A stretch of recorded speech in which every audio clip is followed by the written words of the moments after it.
What happens when you put one of these by accident into one of these? You get one of these. Camera number 438, the Yashica MiMy.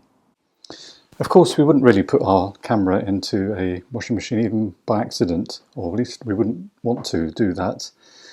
The Yashica MiMy or MiMy was released in the 1960s. The half frame camera. It's an automatic exposure, point and shoot. Takes 35mm film format. So let's just run through some of the features of the camera. Features a Yashica f2.8 28mm lens, fixed focus, designed to be put on automatic. Although you'll notice around the lens base there that there are apertures, and in fact you can take that off. Those are really designed to be used when we have a flash attached to the camera, and we change our aperture dependent on the power of the flash unit and the distance that we're focusing in on. I suppose on thinking about it though, if the shutter speed were say 1/90th of a second when using a flash, we could then take the camera into manual mode, but of course you have no light meter through the viewfinder or on the top plate, so you are on your own. But if you have a handheld light meter and you know the shutter speed, which I can't seem to determine what it is, so if someone can enlighten me, that would be very useful. But we could then change our aperture and use the camera in manual mode. But really the camera is designed to be used in auto. The camera makes all the decisions, shutter speed and aperture. And indeed, through the light meter here, dependent on what film speed we use, which we can set by rotating this dial here.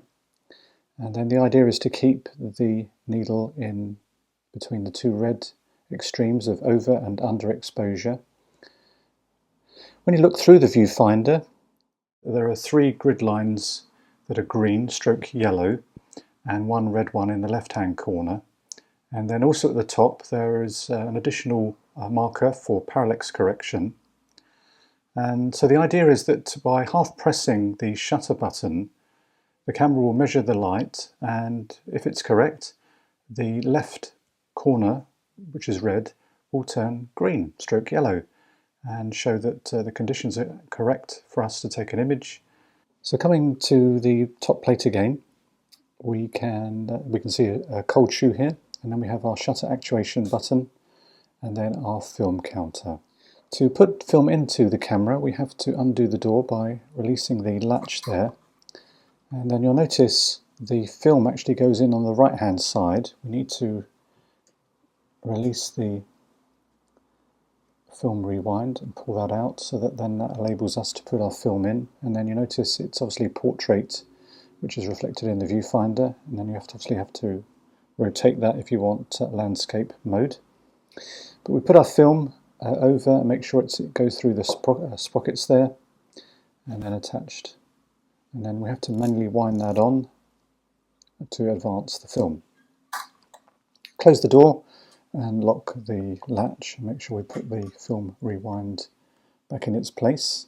While we're on the base, we have a tripod mount, and then we have another button here that disengages the film advance, and then it enables us to rewind our film back into our canister.